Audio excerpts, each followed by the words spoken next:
Can you expand on the 2012 date and this whole idea, what's going to be happening in your idea? Well, I talked this morning about how the story of the universe is that information, which I call novelty, is struggling to free itself from habit, which I call entropy, and that this process, which informs the whole history of the universe on all scales, chemical, biological, cultural, etc., is accelerating, speeding up. And it seems as if what wants to happen is the whole cosmos wants to change into information, or put another way, in a geometric model, all points want to become connected. The thing is achieved through connectivity. The path of complexity to its goals is through connecting things together. Well, if that's true, then you can imagine that there is an ultimate end state of that process. It's the moment when every point in the universe is connected to every other point in the universe. And if that's what the universe is trying to do, to overcome its dissipate state, its spread out state, and somehow function as a unitary monad, then this point does not lie too far ahead of us in time, given the acceleration rates of all these technical processes. So, at least locally. So on one level, I think there is a cultural singularity. What I mean by that is a place in our cultural development where we can't predict or understand what will happen to us. A kind of flip point, if you want, or doorway, if you want, or revelation, if you want. And it's built in to the structure of space and time.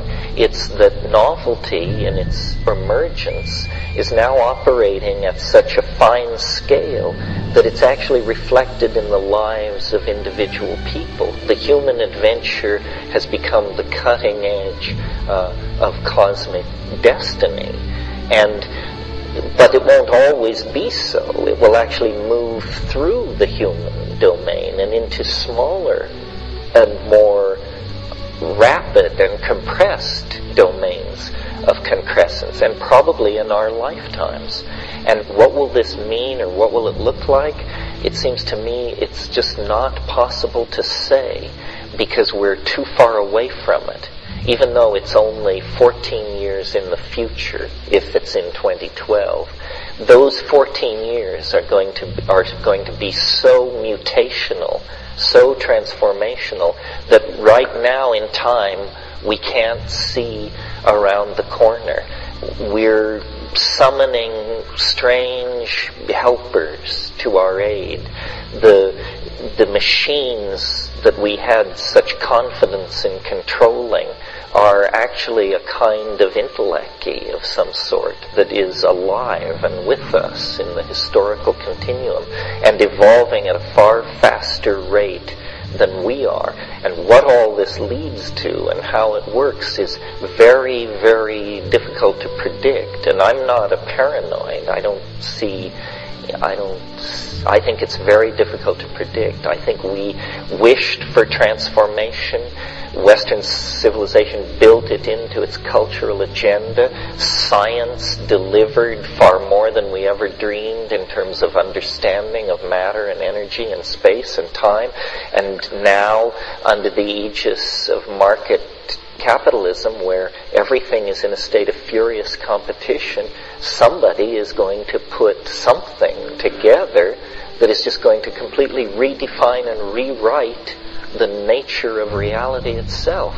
And my bet is it will be some kind of a technology. It could be a drug, it could be a machine. It would be nice to think that it might be a technique or a teaching, but just looking at the history of the human race, I'll bet you it's some kind of technology/drug type thing that is just going to be plugged in to us and our consciousness and our aspirations, and it may already be here. It may be the internet.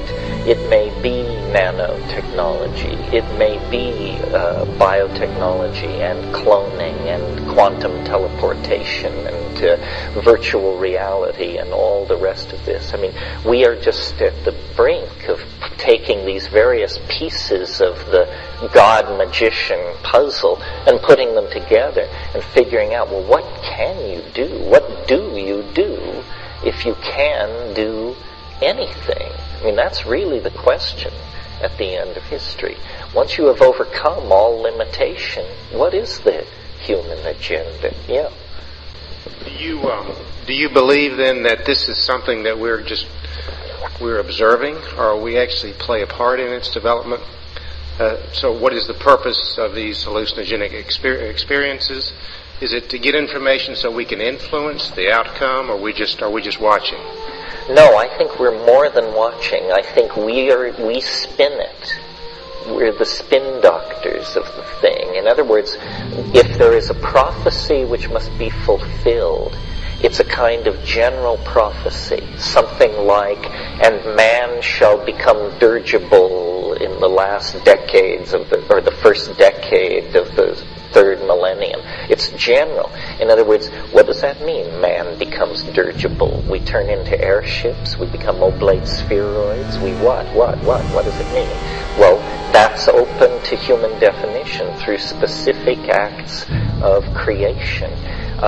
The levels of novelty or habit in any given moment will be fulfilled. But how they're fulfilled is a matter of human decision. An example which maybe makes this clearer is from statistics. For example, we know that in the next 12 months, between 8 and 11 people will jump off the Golden Gate Bridge. But who those people will be is surely not decided today. They have the right, through the experiences they meet along the way, to either include or disinclude themselves in that group of victims. So in that same way, I think the future, the details are ours to fabricate. The great landscape over which the city of time will be built is given by natural law. And where we are in time is very near this attractor.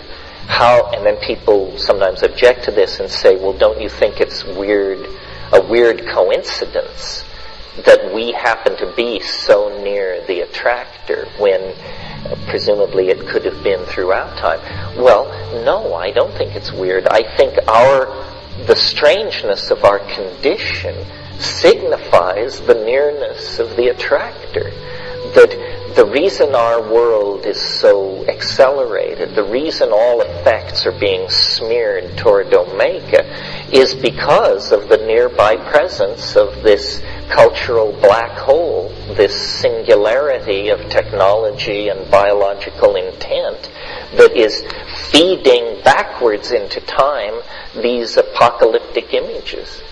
And I, would predict that between now and 2012 there will be ever more hysteria, prophecy, prediction, revelation, squirrely teachings, people bawling out their strange despair on every street corner, because in the collective unconscious of which each of us shares a part, the thing at the end of time is spinning like a club ornament, like a Christmas tree ball, like a bar ornament, and it's throwing off scintillations which are distorted images of itself.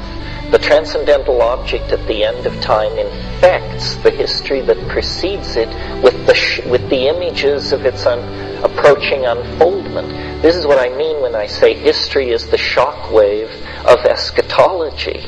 The presence of history on this planet means that this thing is moving beneath the surface, this protean form that when it manifests, It will shed the institutions of history the way a butterfly sheds a chrysalis when it breaks out of its metamorphosis. But the period of latency, the period inside the shell for this metamorphosing super creature, is the 25,000-year season that we call human history. The fact that it's the same period of time as the precession of the equinoxes, I don't know, don't ask me. Fortune or coincidence?